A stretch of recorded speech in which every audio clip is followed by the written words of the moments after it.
জয়গুরু। পরমদয়াল শ্রী ঠাকুরের শ্রীচরণে জানাই ভূমিষ্ঠ প্রণাম। আপনাদের প্রতি প্রত্যেককে জানাই রানন্দিত জয়গুরু। আজ ইষ্ট প্রসঙ্গে আমরা আলোচনা করব একটি নতুন বিষয়। আপনারা সকলেই জানেন যে আমরা এখন আচার্যদেবকে কাছে পেয়েছি, সমস্ত কথা তাকেই নিবেদন করছি।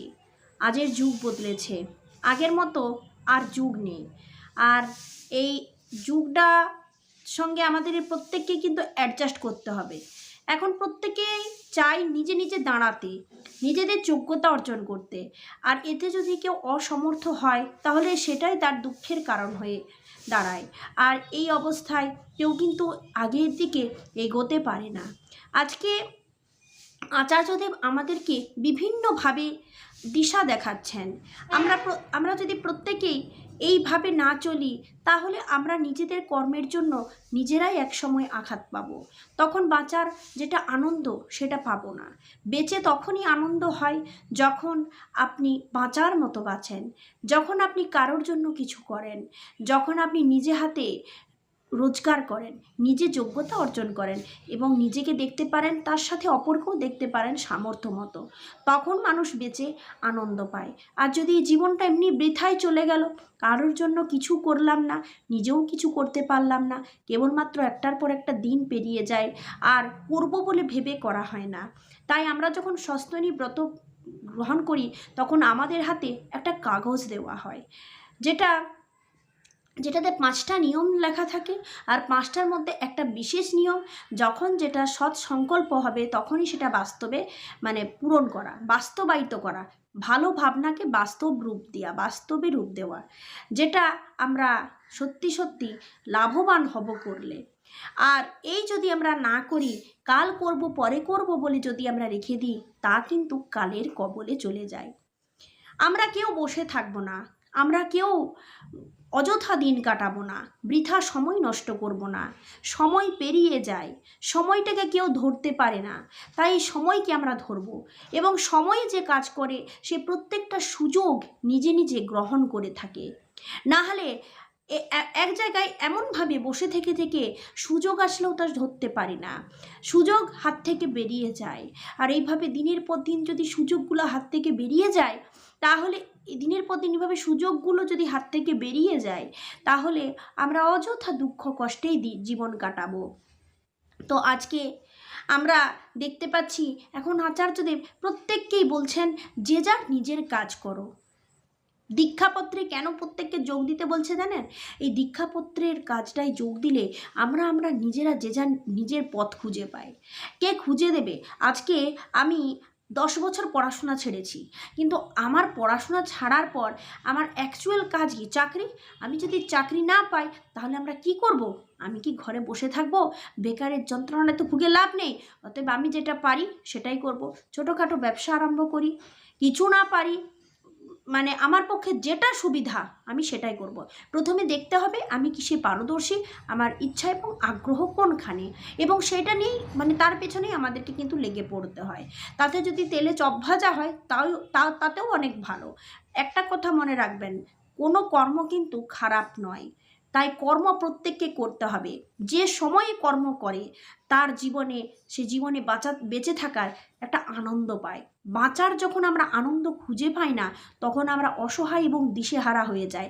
আচার্যদেবেরও কোনো নীতি নির্দেশ আমাদের তখন আর ভালো লাগবে না। তাই শুধু শুধু জীবনকে নষ্ট না করে প্রত্যেকে যে যার নিজের যোগ্যতা অর্জন করুন এবং নিজের কাজ করুন। সকলকেই যে চাকরি করতে হবে, টাইমে অফিস যেতে হবে, তার কোনো মানে নেই। প্রত্যেককে যে টিচার হতে হবে তার কোনো মানে নেই। প্রত্যেককে যে পুলিশ হতে হবে তার কোনো মানে নেই। আমরা প্রত্যেকে যে যার মতো করে কাজ করব এবং সৎ পথে অর্জন করব, ঠাকুরকে দেব, নিজের রাখবো। এই হচ্ছে আমাদের একমাত্র কাম্য। তো পরমদয়াল শ্রী ঠাকুরকে আমরা প্রত্যেকেই ভালোবাসবো, তার নীতি আদর্শকে মেনে চলবো। আজকালকার দিনে আমরা প্রত্যেকে দেখেছি ঠাকুর বাড়িতে কত পার্সোনাল কোথাও আচার্যদেব সমাধান করে দিচ্ছেন। সেরকম আপনাদের একটা ঘটনা শোনাচ্ছি। হঠাৎ একটা 16 বছরের মেয়ে, নিজের জীবনটাকে সে বুঝতে পারে না কিভাবে সে ডিসিশন নেবে, হঠাৎ করে এসে প্রণাম করে প্রচুর কাঁদছে, উচ্ছ্বসিতভাবে কেঁদে চলেছে আচার্যদেবের কাছে। আচার্যদেব সেই দরদ ভরা কণ্ঠে জিজ্ঞাসা করলেন ওই মেয়েটিকে, কি হয়েছে?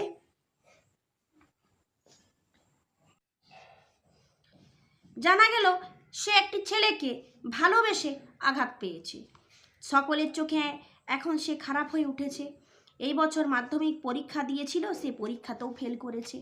তাহলে ভালোও বেসেছে, প্রেমও করেছে, আবার হাতও পেয়েছে, পরীক্ষাতেও ফেল করেছে, পুরোটাই তার গণ্ডগোল। আচার্যদেব মেয়েটিকে কি বললেন একবার শুনুন। তুই কাঁদছিস যে, তুই বোকা মেয়ে নাকি? যা কিছু হয়েছে যত খারাপই হোক এটাকে মেনে নে, এরপর এটার থেকে শিক্ষা নিয়ে এগিয়ে যা। কখনো মনের মধ্যে গ্লানিবোধ করতে নেই। আমাদের জীবনটা একটা প্রবাহ। নদীকে দেখেছিস না, পাহাড় থেকে সাগরের দিকে যাচ্ছে? কখনো কি দেখেছিস সে নদী সাগর থেকে উল্টো দিকে পাহাড়ের অভিমুখে যাচ্ছে? তাহলে জীবনটাও এরকম, যেটা বেরিয়ে গেছে বেরিয়ে গেছে, এবার এগিয়ে চলো। যত পেছনে পড়ে থাকবি তত মন খারাপ হবে। আমার হাতের মধ্যে যা কিছু আছে সেগুলো যাওয়ার নয়, সেগুলোও এক সময় চলে যাবে। যা আমার বলে আছে সেটা আমি যোগ্য হয়ে উঠলে আপনিই আসবে। এখন কি হয়েছে, এখন আবেগ আছে, এই সময় শরীরে নতুন নতুন রকমের স্পন্দন তৈরি হয়, এটার জন্য এই আবেগটা এলোমেলো হয়। এখন মনের মর্জি মাফিক যদি চলা হয় তাহলে ডিসিশনটাই ভুল হবে। তাহলে কিভাবে আমি ডিসিশন নেব? মনে যেটা এলো সেটাকে আমি বিচার করব, এটা ভালো না ওটা ভালো, এটা আমার জন্য মন্দ না ওটা আমার জন্য মন্দ। এই কাজটা করলে ভবিষ্যতে কী হতে পারে, যে বিচারগুলো সেগুলোকে বলে বিবেক, এটার অনুসরণ করতে হয়। তাহলে দেখবি আর ভুল হবে না। দুঃখ কষ্ট এগুলোই হবে, এগুলোকে পেরিয়ে এগিয়ে যেতে হয়। কিন্তু এই যে ধরে আছিস, এটার নাম হলো অহং। আমার সাথে এরকম হলো, এইটা যত ভাববি এই মুহূর্তের কষ্টটা থেকে বেরোতে পারবি না। বাবা মায়ের এই ঘেরাটোপের মধ্যে আছিস মানে এখন তো নিজেকে তৈরি করে নেওয়ার সময়। আগে নিজেকে উপযুক্ত করে নিতে হবে, নিজের যোগ্যতাকে অর্জন করতে হবে। কিন্তু তুই যাকে নিয়ে প্রবুদ্ধ হলি, দেখ সে অযোগ্য এখনও, সে স্বাবলম্বী নয়। তুই এখন একটা কাজ কর, তুই উপযুক্ত হ। একটা পরীক্ষায় ফেল হয়েছিস, আরেকটা পরীক্ষা দে। আমরা একটা একটা করে পরীক্ষায় পাশ করি, নিজেকে শক্তপোক্ত কর, দেখবি তার একটা আলাদা আনন্দ। জীবনটাকে আগে বুঝে নে, তোর জীবনটা যোগ্য কি না, তুই নিজেকে বহন করতে পারবি কি না। দ্রৌপদী উপযুক্ত ছিল, তাই তার স্বয়ম্বর সভা বসেছিল। সীতা উপযুক্ত ছিল, তাই তার স্বয়ম্বর সভা বসেছিল। উপযুক্ত না হলে হবে? আর একটা কথা ভেবে দেখ, তো যে বাবা মা তোকে এত কষ্ট করে ছোটবেলা থেকে বড় করলো, তাদের পরামর্শ নেওয়ার প্রয়োজন মনে করলি না। এই যে নিজের মনের ইচ্ছায় প্রবুদ্ধ হয়ে সিদ্ধান্ত নিয়ে তুই জড়িয়ে গেলি, তার মানে তুই স্বার্থপর। স্বার্থপর কারা হয়? মশারা, যেখানে বসে সেখানেই শোষণ করে। যারা তোর সমস্ত শখ আহ্লাদ সব পূরণ করলো, এই বাবা মার কথা তো একবারও ভাবলি না। ডিসিশন নেওয়ার সময় নিজের ইচ্ছা মতো নিলি। এই আত্মকেন্দ্রিক স্বার্থপরতাকে বলে অকৃতজ্ঞতা। অন্তত এইটুকু কৃতজ্ঞতা তো থাকতেই হয় যে আজ এই মনের মধ্যে মনে হয় ভুল পথে চলছি, মা কি করা উচিত, এতটুকু সাহস তো থাকা উচিত।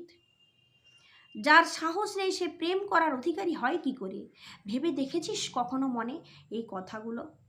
আচার্যদেব সরল প্রশ্নের জবাবে মেয়েটি মাথা নেড়ে জানালো না। আচার্যদেব বললেন, তাহলে একবার এগুলোকে ভালো করে ভাব। যে যে কথাগুলো বললাম এবার থেকে যদি ভেবে নিয়ে চলতে পারিস, আর এমন কষ্টের মধ্যে পড়তে হবে না। মেয়েটি চোখ মুছতে মুছতে প্রণাম করে মাথা নিচু করে চলে গেল। রবীন্দ্রনাথের পোস্টমাস্টার গল্পের বালিকা রতনের কথা মনে পড়ল। পোস্টমাস্টার চলে যাওয়ার পর নদীর তীরে অশ্রুপ্লাবিত বালিকা রতন প্রসঙ্গে লেখক লিখেছিলেন, হায় বুদ্ধিহীন মানব হৃদয়, ভ্রান্তি কিছুতেই ঘোচে না। যুক্তি শাস্ত্রের বিধান বহু বিলম্বে মাথায় প্রবেশ করে। প্রবল প্রমাণকে অবিশ্বাস করিয়া মিথ্যা আশাকে দুই বাহু পাশে বাঁধিয়া বুকের ভিতর প্রাণপণে জড়াইয়া ধরা যায়। অবশেষে একদিন সমস্ত নাড়ি কাটিয়া হৃদয়ের রক্ত শুষিয়া সে পলায়ন করে, তখন চেতনা হয়। আমরা প্রত্যেকেই এরকমভাবে আচার্যদেবের কাছে জীবনে আমরা আচার্যদেবের কাছে এরকম শিক্ষাগুলোকে পাচ্ছি, কিন্তু শিক্ষাগুলোকে আমার মতো আমি ভাবছি না, শিক্ষাগুলোকে আমি নিচ্ছি না, এগুলো আমার পরম অন্যায় হচ্ছে। তো আমরা প্রত্যেকেই, আমরা কেউ বসে থাকবো না, আপনারা জানেন, আচার্যদেব বলছেন তুমি তোমার ইচ্ছাটাকে গুরুত্ব দাও, আপনারা প্রত্যেকে কর্ম করুন। চাকরি, আজকালকার দিনের চাকরিটাও কিন্তু খুব দুর্লভ হয়ে উঠেছে, চাকরি কারোরই হচ্ছে না। আমরা বিভিন্ন সমস্যা, এই যে সমস্যার মধ্যে পড়ছি, এই যে মেয়েটা দেখুন, 16 বছরের মেয়ে, তার পরীক্ষায় ফেল, তার প্রেমে ব্যাঘাত, কত কি কত কি সে পেয়েছে। আজকে আচার্যদেব যাতে সে আবার নতুন করে নতুন জীবন পায়, তার জন্য আচার্যদেব তাকে একরকম উৎসাহ দিয়েই চলেছেন। আমরা প্রত্যেকেই নিজস্ব যোগ্যতা অর্জন করব। আচার্যদেব ওই মেয়েটিকে বারবার বলছেন উপযুক্ত হও, আমরা প্রত্যেকে উপযুক্ত হব, তারপর আমরা চিন্তা করব কিভাবে আমরা নিজে করব। সে ছেলে হোক মেয়ে হোক, ছোট থেকে কর্ম করা শেখাতে হবে। কর্মের যে একটা আনন্দ, সেটা যারা ঠিক সময়ে কর্ম করে তারা বুঝতে পারে। সময়কে গুরুত্ব দেন, সময় চলে যায়, ধৈর্য ধরুন এবং একটু সহ্য করুন। দেখুন, আপনি ঠিক ঠিক মানে যেটা যেটা আপনার পাওনা, আপনি ঠিক পেয়ে যাবেন। অধৈর্য হয়ে উঠলে, সহ্য না করলে কিন্তু আপনার পাওনা আপনি পাবেন না, আপনার পাওনাটা অপরজন পাবে, যে সহ্যটাকে ধরে রেখেছে, অথচ যার ধৈর্য আছে সে পাবে। অতএব দুঃখ করবেন না, এগিয়ে যান, জীবনে বাঁচুন এবং আনন্দ করে বাঁচুন, বাঁচার মতো বাঁচুন। আজ এই পর্যন্ত। জয় গুরু।